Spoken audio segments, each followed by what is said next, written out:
Good morning. Now, as you know, we were looking to do a stream last night, but I think we had some difficulties getting the guys all together this week. All of them were slightly busy, so we're going to do something different this week. It's just going to be me bringing you my views on the draw at Anfield, and then obviously we'll be trying to look to bring you a preview of the Arsenal game this Thursday, a massive game. So let's get into this one. Just me, I'm afraid. But let's have a look at that draw at Anfield at the weekend.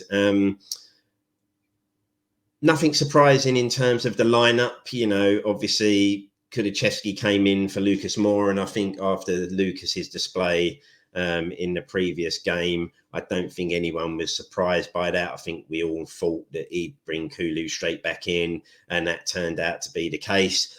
As you know, I think we all on the preview pod for the Liverpool game were quietly confident, which was surprising, wasn't it?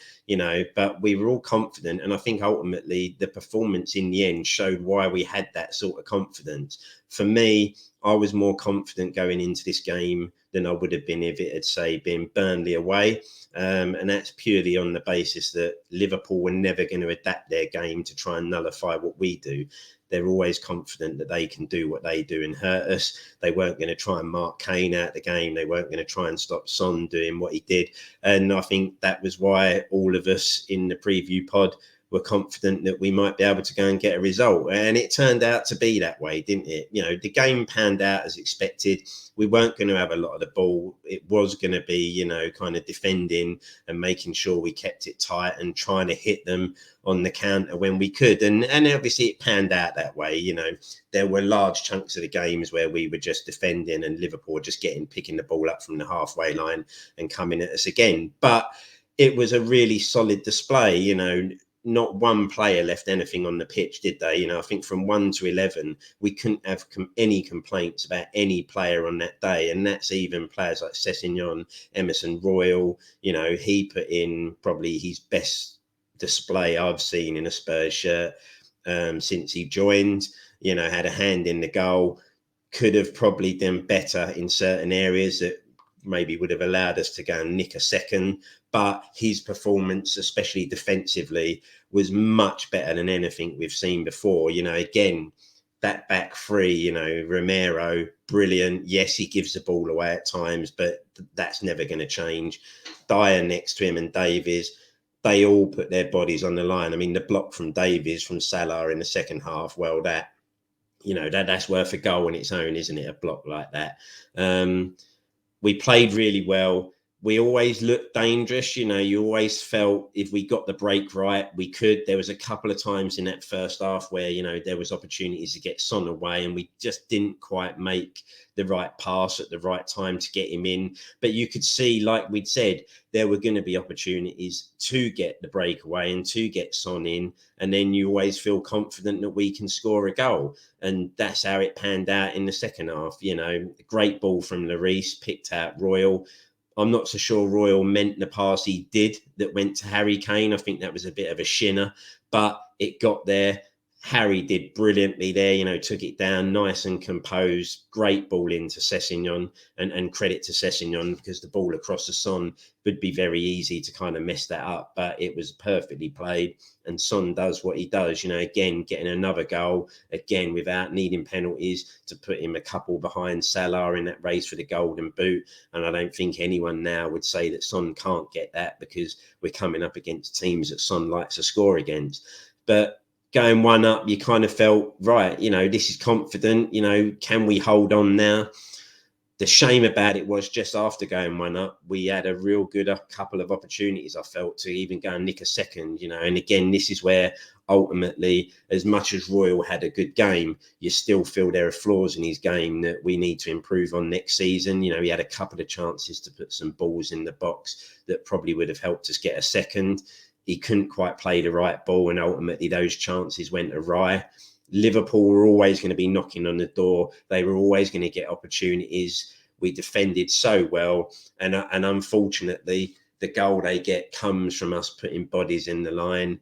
And there's nothing we can do as that ball ricochets past the Lloris and gets them the equaliser. But that wasn't a sign for us to suddenly drop our heads and just, go, oh, well, this is it now. There's only one team going to win this. We still felt there were opportunities on the break. And as Liverpool were pressing forward more towards the end, you felt even more confident we could nick it. It's just a shame that one big chance did come. I think we have to question why Højbjerg is trying to head that to Harry Kane in that situation. For me, he's got to head that at goal. And if he does, I think we get the win. And let's face it, if we'd won that game, that would have been a result that possibly could have swung the top four momentum, because it would have been a bit like the Arsenal-Chelsea game. No one gave Chelsea a prayer, and when they got that win at Stamford Bridge, it kind of lifted the whole mood. And I think that result really would have done the same for us and sent us into Thursday feeling, well, if we get a win here, top four's feeling, we're feeling confident. But you've got to take the point, when you're playing against a team that haven't lost at home since March last year, no one can come away being unhappy with that. Yes, ultimately in the race for the top four, a point might not be good enough, but you've got to take the performance and that result in isolation and say, no one gave us a prayer going to Anfield. And not only have we come away with a point, we've also come away knowing that we could have won that game. And it won't be that performance or that result at Anfield this weekend that ultimately costs us top four if we don't get it come the end of the season. That will have been down to the games that Brighton, Wolves and Southampton at home. Those will be the games that you'll look back on and say that was where the top four race was lost, not getting a draw at Anfield against probably the most feared team in world football, because that is what Liverpool are. I don't think there'd be any team in world football that would fancy or want to take them on. So we have to say that was a great performance, and we can't knock anything that happened in that game, because we're all proud afterwards with every single one of those players, and every single fan should have come away from that game saying, wow, if we can push Liverpool that hard, if Conte gets the backing that we hope he gets in the summer and he gets the players he wants, then where can we go next season? Yes, we're still going to be far away, but will we actually be that far away with this manager in charge? Obviously, after the game, you have Klopp doing his usual, mask slipping. Everyone thinks he's such a great guy, but that is only until, a result doesn't go his way. Everyone seems to think Klopp's this great bloke. And, yes, I'm sure if he's in charge of your club, he's a great manager to have, but he just comes across as an unlikable bloke for other team supporters. All the stuff where he's standing there during the kickabout, staring at your side and what they're doing. And then, as we've seen on multiple times, when the result doesn't go Liverpool's way, the guy comes out and he's very nasty about the opposition or moaning about something.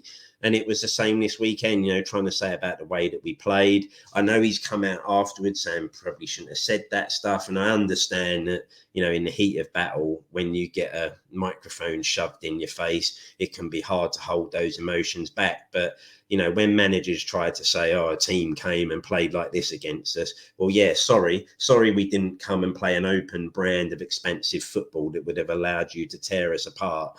Sorry about that, Jurgen. We'll remember that next time. We'll come and just do what you want us to do. Managers just need to get real. You needed to break us down. You had the players on the pitch and on the bench to do it, and you couldn't. So just acknowledge that the other team have put in a really good performance that stopped you doing what you wanted to do. But at the end of the day, let him cry. That's even funny. I think ultimately they realised that was probably the title gone for them. And that's what we said on the pod before. That was why we were so confident. There had to be a performance and a result in there somewhere that threw a spanner in the title race.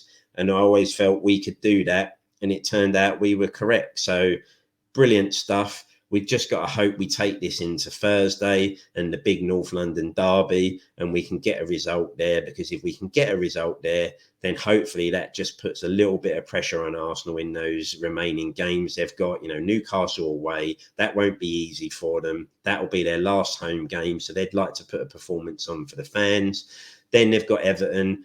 Everton are still in the mud, so you're hoping Everton are still going out to get some wins. And you never know. We've just got to do what we do now. But that starts with a win on Thursday. Let's hope we can get it across the line.